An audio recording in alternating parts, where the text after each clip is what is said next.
All right, hello everyone. I'm Paul Barthel, and today I'm joined, as always, by Ken, Dan, Jen, and Ian.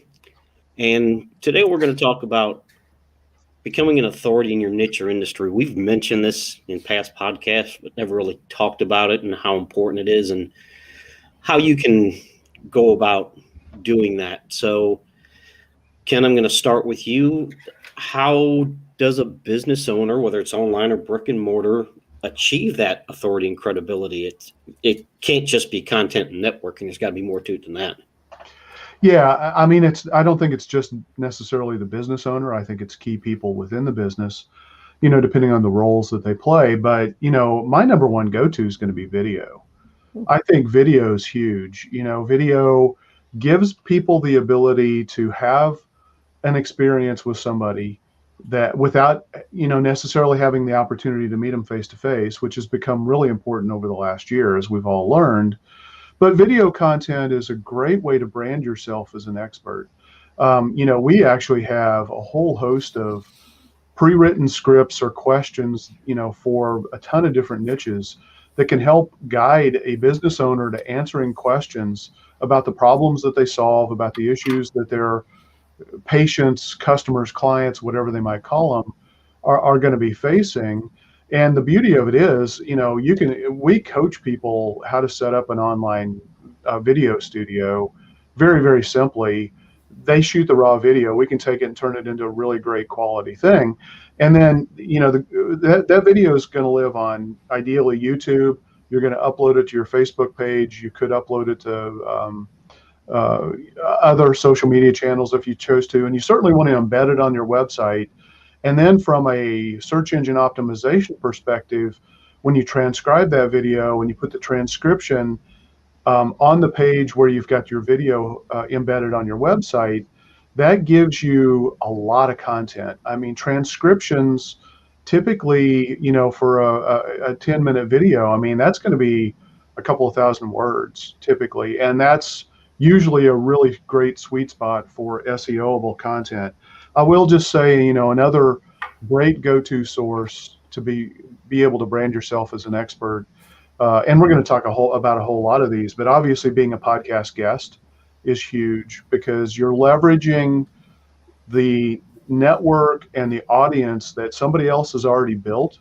And so you can get in front of that audience and talk about your expertise and your experience. And that can be really fantastic. So those would be my two go-tos. And then you take the transcriptions, put them on your website, and boom, golden.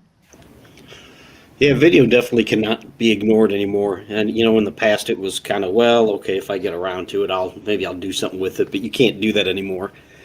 And that leads into Dan. That's really good. What about B2B? I mean, I can really see where video works for B2C because how do I do this? That's one of the most searched phrases on Google and YouTube. But what about B2B?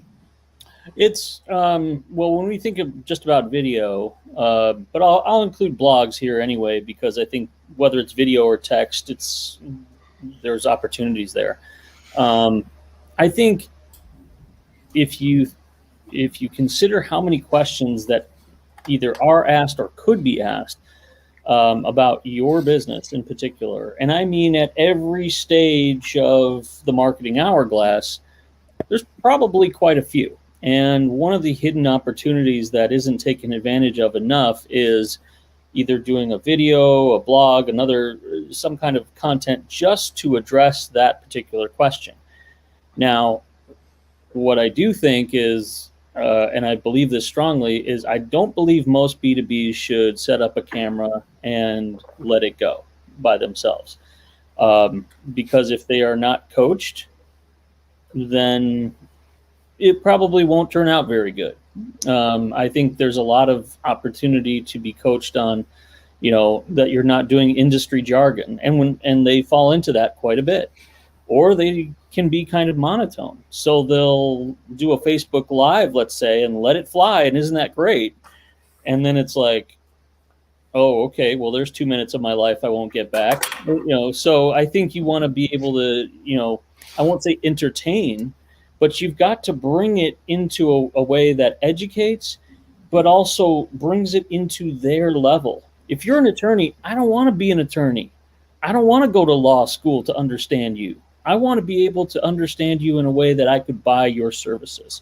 So if you're doing video and you break it down to their level, it can be awesome. And especially if you can do it on a granular level of the questions that every regular Joe is going to ask, not the stuff that's in your head that is only in your language, that nobody ever actually says when they do a Google search. Coaching, absolutely critical. Problems that you solve, focusing on the language that your customers are going to use, not your jargon. Those are two gold nuggets right there, Dan. Yeah, that's really good. Can we talk Can about you it? actually agree with me? Yeah, we talked about it a little bit last week. Hey, it's April 1st, right? Oh, it's April Right. 1st. It's April 1st. I don't believe it. Well, so Jen, then what about thought leadership? We talked about that a little bit in the past, and I'm kind of thinking local here as opposed to national, but it could be either one. But how would a local business owner become like a thought leader in their community or in their local business niche? Yeah, absolutely. And I just want to make sure that we understand that if you're a thought leader locally, that's no less than being a thought leader nationally or globally, right? It's all about in your industry, in order to bring customers into your business, are they choosing you over the competition because of what you've been able to teach them or explain, or how you're making potential customers feel, and how you're doing with return customers as well. I've got a little story to illustrate that, actually, and I took your local question to the extreme. So my example is on a dry cleaner that we have as a client, and I don't think you can get much more local than a dry cleaner. Nobody is running across town, 90 minutes to drop their shirts off. You know what I mean? Like, dry cleaners are typically, local area, either where you work, pre-COVID, where you live, right? You might have a few around, and you've got your favorite. So what we did with this dry cleaner is, even though we were able to use all of the elements, so social media, website, stuff on the internet that could go global, we were able to keep it very, very locally focused by using hashtags for a local neighborhood. So this dry cleaner was in the Back Bay neighborhood of Boston. And so we made sure that everything that went out on social, or everything that went out for the blog, which we did once a week, believe it or not, had that kind of focus in it, either the hashtag or the reference to the neighborhood. So of course, anybody in the world could find this lady's information and her tips, but that she was focusing as much as possible on the local neighborhood that could actually be her customers. So we went through things, and this goes to what Dan and Ken said about using the terms and using the language that your customer is going to speak. And just because you're the expert in your area and you're speaking very plainly at the 101 level, it does not diminish your expertise at all. It's actually much more helpful. So when you have a marketing consultant trying to get you to explain things in a very basic way, or a way that your customers can understand what it is that you do, just think of the example of those TED Talks, right? You have all kinds of experts doing a TED Talk, and they're speaking to the common person out in the audience. So they have to make sure that they get all their complex information out within a few minutes to the average person that may not have the same background. So if you can think about that, speaking and talking about tips in the 101 kind of that level is not doing yourself any disservice. So some of the things that we did to get this dry cleaner up to a thought leadership kind of status, we had them doing tips. And so what that meant was, like, you spilled this or this on your clothes. What can you do? You have a meeting in 10 minutes. You can't go to the dry cleaner. So there was tips like that. Then there was other tips, what not to do yourself. There was a segment she did on video, the funniest things we've had to dry clean.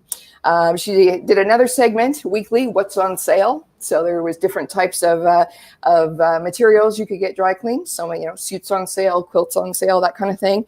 And then she did tackle one of the most annoying headaches about dry cleaning is why is it so expensive? So she took that one head on.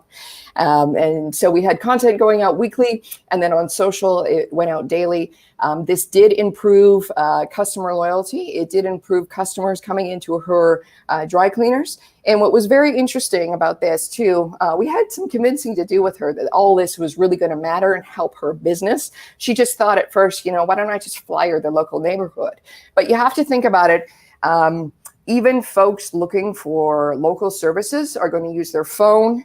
Right? They're going to be on the internet. They're going to be searching for, my local dry cleaner, my local insert, whatever the service is that you need. And we did another study for her neighborhood. How many people are moving in and out every single year? And so you can bet that new people moving in still need to know this kind of information. Where's the best local dry cleaner? So anyways, that is an example of a hyper local business that was using what it really is content and frequency to get out there and become a thought leader in her industry. Yeah. Hey, Jen, what did you experience success using hashtags across several different social media channels, or were there one or two that you really found were the most effective for that? For hers, it was Twitter, and it was hashtag Back Bay, hashtag Back Bay dry cleaners. Okay. Yeah. I would have thought Instagram would have been cool. Yeah. Nice. Who'd have thought there was that much to dry cleaning? Well, it's funny. We laugh about it, and I think the biggest illustration of that is, and I can say I've never bought anything from this channel, but if you ever go on QVC, there's a home talking network. Those people are masters at taking the mundane or the thing that you never thought you could talk about for, say, 10 minutes. And suddenly you're like really interested in it, and you're like, maybe I do want one of those. And I think if they can do that with something that is probably not as useful as what you may be selling, then there is always something that you can make into somebody will always be interested in what you have to sell. I don't think people give themselves enough credit. They usually say, oh, who would want to know about this stuff? Who would be looking for this? Yeah. They're out there. They're out there. I do another podcast locally called Local St. Charles, and I had a storage company on as a guest, and it blew me away. I mean, it's just exactly what you just said, Paul. Who would have thought that storage units were that interesting? But, the way they communicated the information, a shout out to Ample Storage here in St. Charles. I mean, Kristen did a fantastic job of just talking about what are the different scenarios, why people need storage, what should you consider, why should you avoid maybe buying, a climate controlled, or where should you be buying a climate controlled. It was really fascinating. So yeah, I mean, I agree, Dan. Any niche, any industry, you can make it interesting. And guess what? It doesn't have to be interesting and relevant to everybody, just the people who are going to need your products or services. Yeah, there's probably a lot of things that on the surface seem pretty simple, but when you start digging into them, there's a lot more than you'd think. So, Ian, I would imagine that online courses could be a great way to build authority, but what if you're relatively unknown? And you can speak to that a little bit, but if you're relatively unknown, you don't have that authority, would you consider offering like some kind of mini course for free so people can see what they're going to get and realize that you really do know what you're talking about? Yeah, I think that's actually a great technique to use or strategy. One of the things I would do, though, is I would back up a little bit just to make sure that our listeners are all on the same page. When we talk about being an authority, really, it's just being a trusted source of information. So, if you're a landscaper and you're telling people, here's how to care for your grass, they're going to start to understand that you know what you're talking about. Or if you're a what do they call those people that get rid of like bees and rodents and pest control guys, like if you're on there and you're saying, hey, yes, you can hire us to get rid of your mice or your bees, but here's some home solutions you might want to try before you call us in case you want to get stung or something like that. But in answer to your question about courses, the one thing I would say is that there's no silver bullet for everyone. And I would say take the first step. So what I mean by that is there was some talk about, doing Facebook Live, being prepared, though, Dan was talking about, or being coached. Watch some YouTube videos on how to properly present on a Instagram Live or Facebook Live. But then, think about what kind of information you can deliver to people in a relevant way. And one of the really low-hanging fruit kind of ways is actually not even a mini course. It's just doing a webinar. So setting up, a Zoom call at a certain time, letting all of your friends and family and colleagues and customers, networking partners. What's that? Your email list. Your email. Thank you, Ken. Yes, your email list, your social channels, everywhere you can. Get the word out that you are going to be presenting this webinar on this topic that's relevant for these reasons, and present it and see what the response is. And if you're stuck on topics, think about the questions that people are always asking you about, because you're an expert in your field. And if you go after the frequently asked questions, if people are asking you those questions, more people have those questions. But then to take it to the next level, if you present the offer of a webinar, you get people to there, think about what your next steps are. Think about what you could lead them into. And if there's a course and it's relevant to them and you can deliver it with authenticity and expertise, then do it. It's a course is really just, at its simplest level, you can get very complex, but at its simplest level is really just multiple webinars. So, it's pretty easy to do once you've been able to deliver one webinar. But think about where you're leading them. But yeah, mini courses are a great option too. I was going to just piggyback on that because that is something that I'm probably going to have coming out here in the next month is mini courses on some stuff. And I think one of the things, as you get to know that audience a little bit, there's something that we're going to experiment a little bit with is early release material before it goes out into the world. And so there is such a thing as exclusivity and early release stuff that is, hey, just for you, you're going to get this. So when you get your arms around what this community is, then I think you're going to, then really say, okay, for these 20, 50, 100 people, they're just going to get the best of me first, because then they may pay a little bit in advance. And that's worth paying for. If it's, it doesn't have to be extraordinarily expensive, but I do think that if you can kind of make that just for them, say a webinar, but the webinar for them may be free, whereas the outside world may pay a little bit for it. Those kinds of things eventually can be tiered. I think there's at least I hope so. No, I agree, Dan. I think 100%. I think the top of your funnel, we just went through kind of a system or a series of funnel discussions, but at the top of that funnel, because everything is kind of a funnel, right? You want to get people into the top, and the top is probably something free. You're giving them a free webinar, you're giving them a free checklist or whatever it is. And then through that process, you're building your authority by showing that you're an expert in the field and you're building trust with people. Mm. And then you can lead them to the paid item for sure. Yes. Well, those are all some good points. So, Ken, it seems like every podcast we talk to some degree about online reputation. And when we're talking about being expert or a leader in your industry, it seems like maybe not in the past year with everything going on, but it seems like there's more to it than just online reputation. I mean, is it more than that? And how would someone establish that reputation?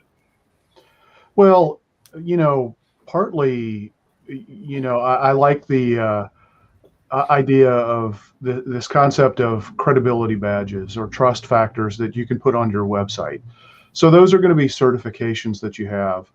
Bonus, hey, if you're a member of an association or you're a member or you get a certification, you're probably getting a really strong quality inbound link that's going to help you from an SEO perspective. But it's also going to be seen as people who are, looking at your presence online, whether it's your homepage or wherever you have these different badges, that, you've gone through some extra steps to attain a level of expertise that maybe some of your competitors haven't. Another great source for that could be, listing the businesses that you're doing business with or the customers that you have on your website. So you've got a lot of different things that you can do there. And I think it's hugely important. People want to know that they're hiring somebody who can kind of serve as that guide, that understands the problem and kind of guides them to where they want to get to. And those credibility and trust factors are huge. I'm also a big fan of speaking for leads. I do a lot of it, both paid and and also several free sessions. And I just wrapped up a three-part series for a local chamber, and just speaking and getting in front of people is, while it may be uncomfortable, and maybe it's easier for you to do on camera than it is in person, but it's really important. And here's something that I think a lot of businesses don't realize. You do this each and every day. Every time you have a meeting with a patient, with a client, with a customer, again, whatever you're going to call them, you're expressing expertise. So find a way to, you can't meet with everybody out there, but those conversations, you're demonstrating your knowledge and your expertise. Find a way to encapsulate that, either by being able to get in front of an audience and speak, or by creating these videos. That's what I would recommend. So Dan, what about white papers? That would probably be a good way to build authority, but would that be better in a B2B environment? Yes, I think so. I think the white paper thing, and I'll put ebooks kind of in that same realm. White papers are good, but I think we're seeing a lot more of a more entertaining ebook format lately, even in the B2B space, because no matter what it is that your industry is, I think there's only so much that, and I can't believe I'm saying this, that people are going to want to read as far as plain text for across 50 pages or something. So I don't know if that's really.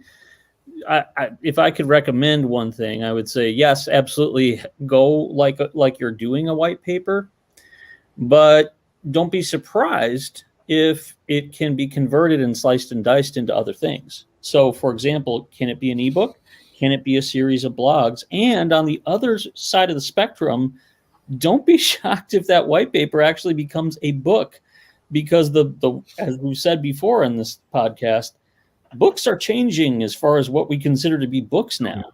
So it is not outside the realm of possibility that if you're doing a 25 pager and suddenly, gosh, I've got enough here that I think I could probably expand this quite a bit, then that's a good moment to outline even more and see where it takes you. But it doesn't have to be one or the other, I guess, is my roundabout point here, is that just because you start at a white paper, you can do one, but remember, there's going to be people who can use that content but are at a different stage of the buying process too. So what would you do to take some of that for people who are earlier stage and the know and like kind of crowd? Don't save it for the people who have to absolutely be studies of your industry and firm. That is closing yourself off, I think, and you don't have to do that. And I'd love to add something to that. The thing with white papers is you're showing a pre-state, or the state that somebody was in before they received your solution, the problem or the challenge, the solution, and then the result and the transformation it built into them. And the same can be true on a B2B side, except you're showing it in a different way. It might be like for a dentist, it might be an example of how you delivered something to a patient as far as veneers or teeth whitening. And here's a before and after picture. And here's a testimonial from the person glowing about their teeth transformation, right? So it's almost a similar process between B2B and B2C, except I find the B2B is much more formal in its presentation to people. I'm glad you said that word, Ian, transformation. I mean, I knew you'd like it, Ken. That's such a critical word. I mean, it really, in my mind, that is what marketing is ultimately all about, is getting somebody from a before state to to an after state, and that transformation and that experience is what it's all about. And you gotta brag sometimes about yourself, about how you do that. Yep, absolutely. Well, so far we haven't talked that much about webinars. We've mentioned them. So, Jen, how does that fit in? Is that a good way to establish this authority? Yeah, it can be. Absolutely. So webinars, I would recommend if your product or service falls into these three categories, a webinar is going to help you.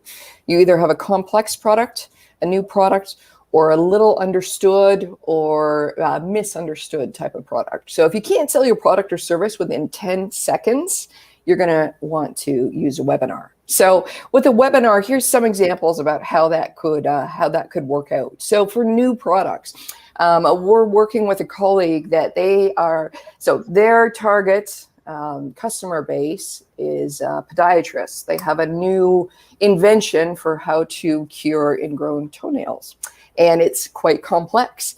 And so they are using webinars to show the podiatrists, like, exactly, okay, so this is a new product, here's how it works, here's the different steps, here's the results, here's what you'd have to buy in your clinic, and that kind of thing. And when I say webinar, not everything has to be 60 minutes long. These folks are doing their demos within 15 to 20 minutes, and the rest of the time, the doctors are asking questions and whatnot. So it's been a really effective way for them to, well, especially in COVID, but even and not in COVID, to get your message out to a large audience who can't travel to your office, or your sales team can't be everywhere. So if you have also a complex product, right, you can't possibly explain it without showing it and having someone, spend 15 minutes listening to you. So that's a good candidate for a webinar.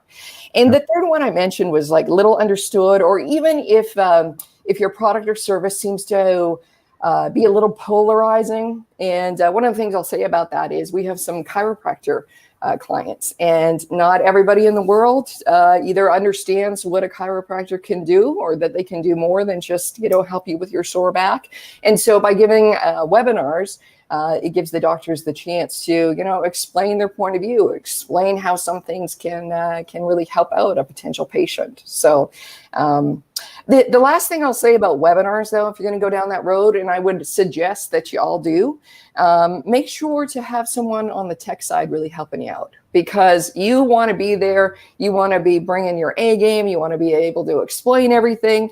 You can record these and have them on your website for folks to self-serve at a time that works well for them. But you don't want to be recording this thing and then get to the end of it and forget to turn on the audio, right? So having a pro help you, even at a day rate, will be well worth the money. So give it a try. Don't be intimidated about webinars. All right, well, someone want to say something? No, yeah, I was just going to say, just a point there is, at the end, or about 75% or so of the way in on a webinar, you may want to have like a text marketing funnel that goes in and says, if you want more on this, text X number, text whatever the phrase is to this number, or some kind of call to action. I think sometimes the issue that I see with webinars, or similar, or presentations for that matter, is, well, thanks everybody for coming. Here's my email if you have any questions. And I just gave you a whole lot of brain power that you're probably not going to call me for, because it's good, but when it's done, it's done. And okay, now on with my life. If you can capture them in the moment, because let's face it, we're not just here to give people knowledge all the time. We're here to also hopefully get to start a relationship. So I think anything like that should always have that springboard into it, where okay, you've definitely said a lot. Let's say that you're 45 minutes in to an hour long, probably not an hour long webinar, but anyway, you're into that presentation. Yeah. But if it's like, okay, I'm almost there. If you want the rest of these tips or whatever, text it, and then you'll get a link to it right now. That's I such think a that, good point. Yeah, sorry, Dan, and that's such yeah, a good point because while we are educating our business owners to understand that not everybody's ready to buy right away, some people are, and so by having that ability for someone to say, "I've heard enough," like, where do I yeah, sign up? yeah, That's yeah. a great addition. Yeah, because they're, and sometimes I think that they think that they must be ready to buy. And it's like, well, think about how you buy stuff though. Do you always be like, oh, there's a accountant, I think I'll hire them? Like that never works. Like it's always give me some information. Let's start a conversation. Let's see where it goes. So all you're trying to do 9 times out of 10 is you're not trying to get them to buy. It's nice if they would, but I never expect that. I think it's more, how do I get them to that next stage of, say, a one-on-one conversation, face-to-face, over the phone, Zoom, whatever. That's all you're trying to do. It's not trying to sell them from the webinar, because I think that's unrealistic. I think you got to say, what is the most realistic baby step I can do with the person? And if I can get enough of those people, I've had a darn good webinar. So That sounds an awful lot like that top of the funnel stuff. Yeah. I think you can. I think you can be successful at a try level. yes, no. That's what I mean. Yeah. A try level is great. Right. Like a try, doing an audit or something like that, totally fine. If you can get to that, you'll probably convert them. Yeah.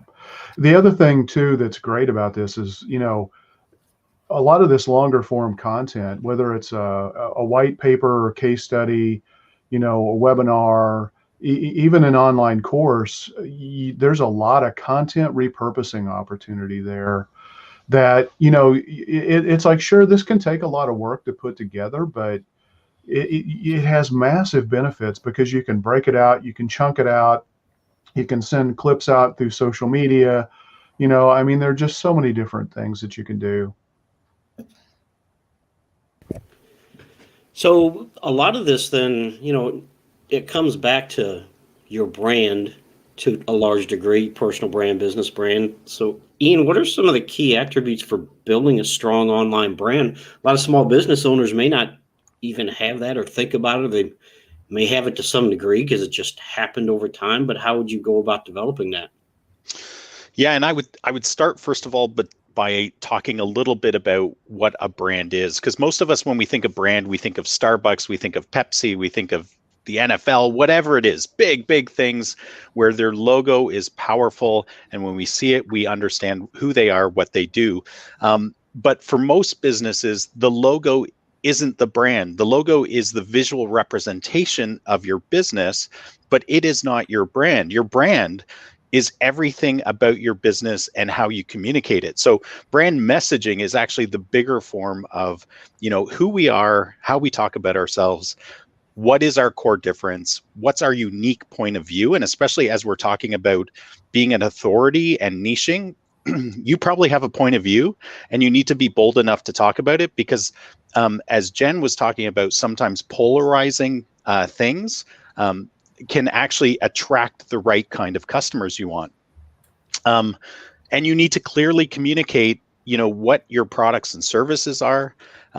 You need to have quality and tone of voice, colors, styles. I mean, the discussion about brand is way bigger than, it's probably like another series for this podcast.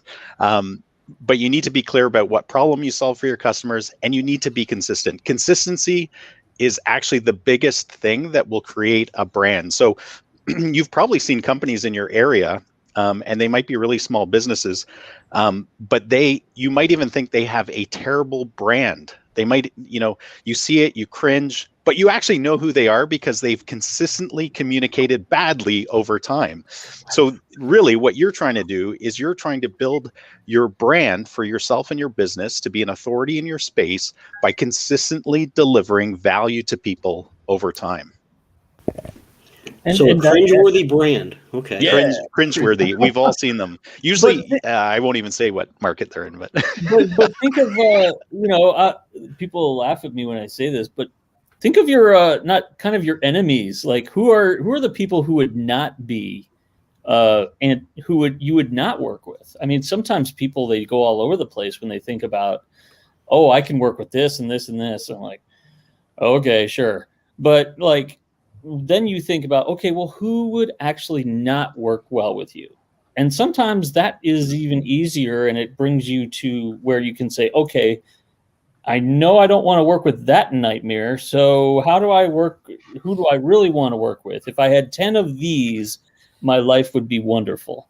And I mean, it works because as you think about your brand voice point is well taken, Ian, because I think there comes a time when you just have to say, okay, this is where we plant our flag. And it's easier said than done, but you got to do it. And I don't think I would be accused of saying that I'm for everybody in that way. If you read anything on LinkedIn lately, you'll know what I'm talking about. So I think that's probably, but you know what? That's fine. Like if somebody doesn't like me there, they really are not going to like working with me 12 months out of the year, which is fine. But if they love it, then we will probably have a really good relationship. And that's kind of what you're after. Is you don't want to sound like a company, believe it or not. You want to sound like a person talking to another person.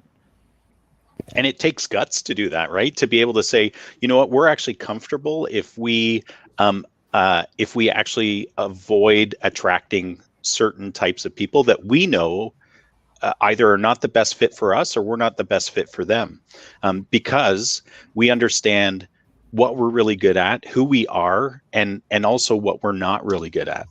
Yeah, I mean, sure, you do it by design. Mm-hmm. Yeah, don't let it happen. Just, it needs to be planned. It needs to be thought through.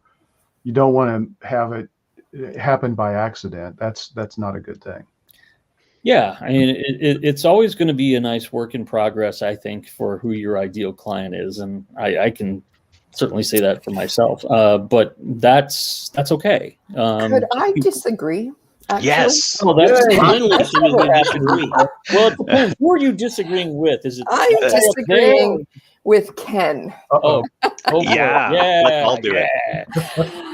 Disagreeing in the way that, obviously, yes, I do agree. You don't want to go to some place that you don't know that you're not a good fit. But how do you know you're not a good fit in that area? So I'll give a personal example of us. With some of our clients in the past, we were being pushed into writing our content in a very clever, funny, consumer kind of way. Just think about Wendy's Twitter account. Whoever manages that thing is very, very sharp, and we just are not set up for that. We don't have the type of team to do that. That's not been our focus.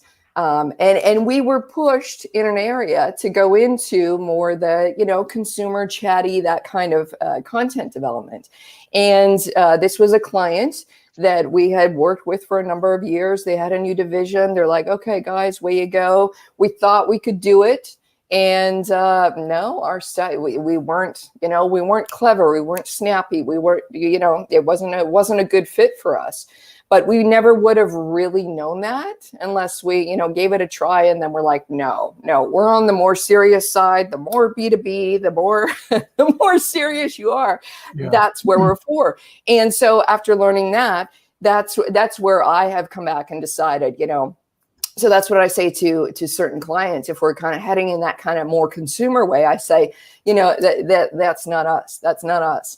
And then on another way too, I often talk about some clients, as you're talking and hoping to bring them on board, the term marketing can mean so many different things, right? Do people say marketing because they don't want to say sales? They say marketing because they really mean branding. And so we have this one slide, which has a little continuum of like, here's branding, here's sales. And we put ourselves, 3/4 of the way over onto sales. And we say, we will be your marketing team, but everything that we're doing is with an eye to how is this bringing someone into the sales funnel? How is this piece of content helping the sales team? How are we helping, sell your product or service, as opposed to being over on, say, the branding side, which of course is needed. And of course we can follow what do you call it? A brand standards guide, but opposed to, we've created this beautiful logo for you and this beautiful ad, and there's no call to action, but the thing could end up in an art gallery. It's such a work of art. Right. So but we have learned that through I guess pushing the boundaries or trial and error, to learn, okay, where's our sweet spot. So if you don't, I guess my point is, Ken, if you don't know where your sweet spot is, it's kind of okay to kind of step out and maybe get your hand slapped and figure out, okay, that's not my sweet spot. Yeah, no, absolutely. Experimentation is critical, and you've got to test, you've got to modify, you've got to adapt. Absolutely. I guess what I was really kind of getting at is really, especially on social media, it's really easy these days to go off on a rant, or to pick a side politically and really go after that. And you've got to realize that those are going to have implications on your business. So, and it may be a great strategy. You may want to focus on, I mean, there are financial planners who make a big point to talk about the fact that they are a faith-based financial planner. Okay, that's a strategy. If you're going to do that, that's a strategy. But do it for a reason. Don't just let it happen, and don't be accidental about it, is what I was kind of getting at. Well, I would agree with that then. Yeah, How's that? And I think Dan's going to disagree. No, I don't think so. Well, I don't know. I don't think it is, but I think, yeah, you at a certain point, you just got to grip it and rip it. You got to just say, I'm going to put this out there. I'm going to have a relationship, and stuff's going to happen, and I'm going to learn from it. And if there is somebody who says, that there's some foolproof thing to that, I don't think there is. I mean, but to your point, sometimes we get into these relationships as marketing consultants. I'm sure I'm not the only person that's had this. And you realize that this is not a marketing problem. I mean, this is a sales problem. This is an operations problem. I've even had a thing where it was with two partners who should no longer be together. And I was the one who was seeing that before they were. Yeah. Twice that happened. And I'm like, oh no, this is not my problem to solve. And so I think, but how would you know that, obviously, before you get involved? So yes, you absolutely, I think, sometimes have to go in there with the best of intentions on what you do. And then this is a whole other show in itself, but having those strategic partners who can help do that other stuff for you. Have a business developer, have an operations person, a coach, have a team building kind of person, and then they'll respect you for it. And if they don't, then see you later and lesson learned. That's all you can do. Yeah. And just to tie a bow on the brand discussion, I just to Jen's point about the anecdote that she shared about her own business, people should understand that brands evolve. Your brand for your business will evolve the longer you're in business, because again, you more clearly define who you are and who you are not over time, and who you want to attract. So I thought that was a really neat anecdote you shared, Jen. Thank you. Welcome. So life is a series of failures that hopefully leads to some degree of success. What a quote. Well, yeah. I mean, I won't even tell you how many crazy failures that all of us probably have. I mean, there's probably in the hundreds, if not more. I mean, but we are all smarter for it, obviously. So I think, those kinds of things, the only, not to be cliche about it, but you try not to do it twice. You learn from it, and then you try not to do it again. And that's the best thing you can do. And I think that allows you to have the empathy that small business owners so much need now more than ever. Well, good deal. Probably a good place to wrap up. I'd like to thank everyone for their knowledge and insights. Unless someone else has something to add, probably wrap it up here. All right. All right. Thanks. Happy April Fools. Yeah.